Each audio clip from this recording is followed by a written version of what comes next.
मानगोनां रन्जन दैमारि सारनिफ्राय भइस ओभार नैबे भिडिअआ फरायनायनि बेलायाव यांस्टार्सफोरनि आरो बर' हारिनि थाखाय मेनलि जागोन जायफ्रा नायजोबो सोरबाफोर बावनो हागौ नाथाय रन्जन दैमारि सारा रावखौबो बावा दिनैसिमबो सोरबा थाङोब्लाबो जोंनि बर' आंगोनि आरो मोनथायखौ मोननांगौआ जोंनि बे दासिमबो बिथांनि सेन्टिमेन्टनिफ्राय जोबनानै थाखाय आरो जोबनानै थांनायबो नङा दा सारा माखासे मानि खोथा मोजां खोथाखौ जोंनो होलांदों बे खोथाफोरखौ गोबाङा मिथिबायबो गोबाङा बावलाङो बेखायनो नोंथांमोननो नैबे बेसेन गोसा बिथांनि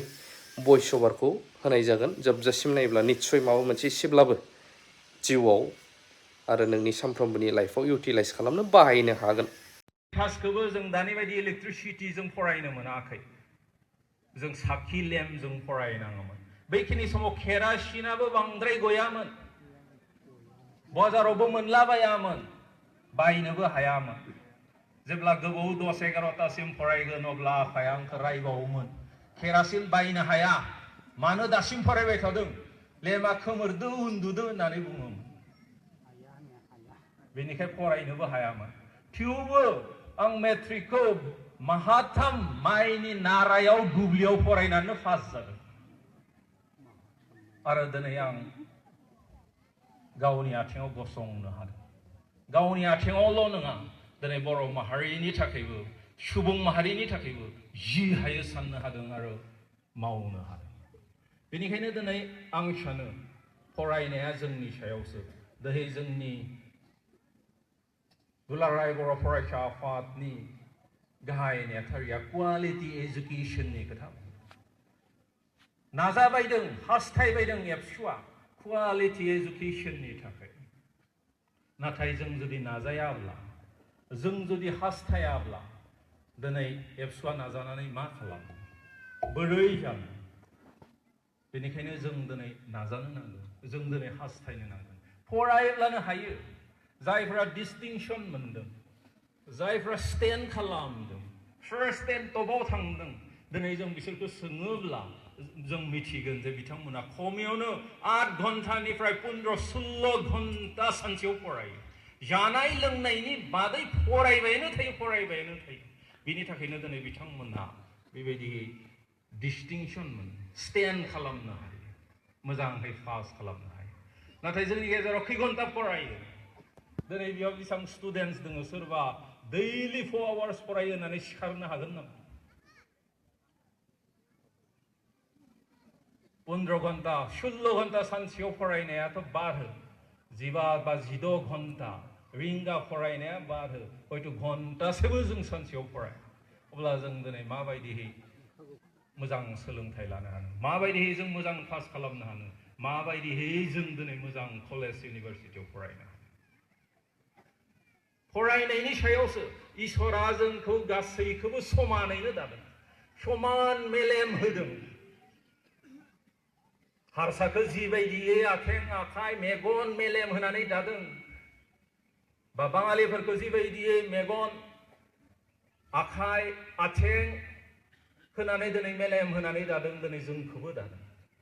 नाथाय जों मेलेमखौ माबायदि बाहायदों बेसे बाहायदों दिनै बिनि सायावसो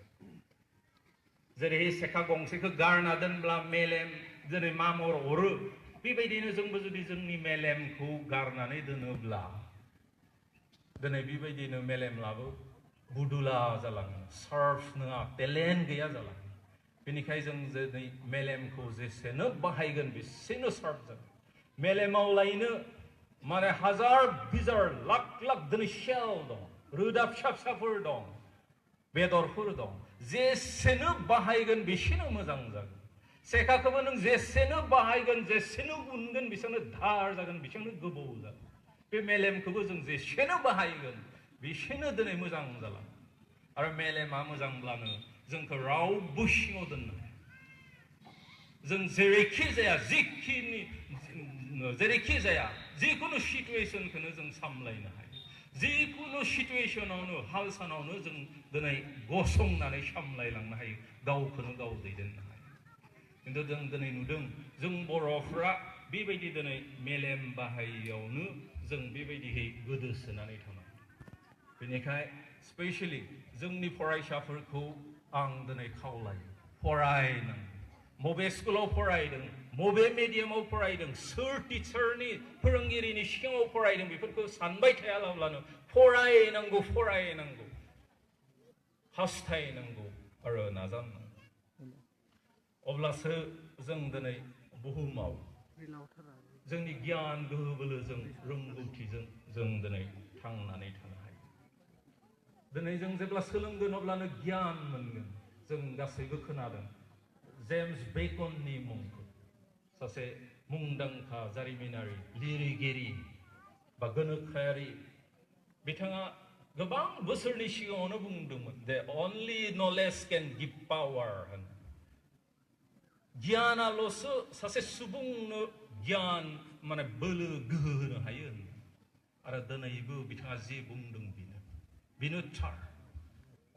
गियानाल'सो जोंनो गियानाल'सो जोंनो गोहो बोलो होनो हायो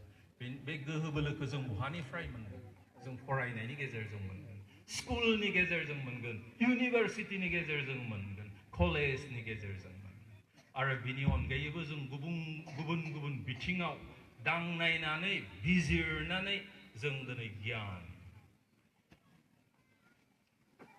जों दिनै बुहुमाव थासान्दि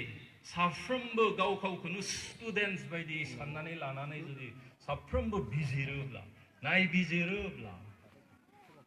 जों दिनै बेबायदियै गोदोसोनानै थानाय नङा जोंबो दिनै रोंलांगोन जोंबो दिनै गियान मोनगोन आरो बे गियानानो जोंनो गोहो बोलो होगोन जेब्ला जोंहा गियान थागोन अब्ला मानसिफोरा नोंखौ आंखौ नागिरनानै फैनांगोन नेवसिनो हाया मुगैनो हाया सोबख'नो आरो नासयनो हाया नागिरनानैसो फैनांगोन आरो नोंनि आंनि गियानखौ लानानै खामानि मावनांगोन बेनिखायनो आं सानो जों गासैबो दिनै गावखौनो गाव स्टुडेन्टस होननानै साननानै जों दिनै फरायनांगोन बिजिरनांगोन मानो साननाखौ एक्सुवेलि एनडिपिआइ मानो लाफादों होननानै जोंनि थाफानाय जोंनि खौसेथिया प्रमद बर'नि इन्टारेस्टआव नङा नाब्लानि इन्टारेस्टआव नङा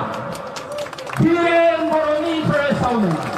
सोमखोर बिथांनि इन्टारेस्टआव नङा जोंनि जि खौसेथि बे खौसेथिया बर'लेण्डनि थाखायसो खौसे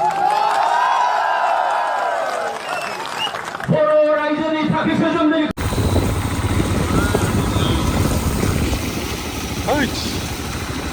सिजोब्बाय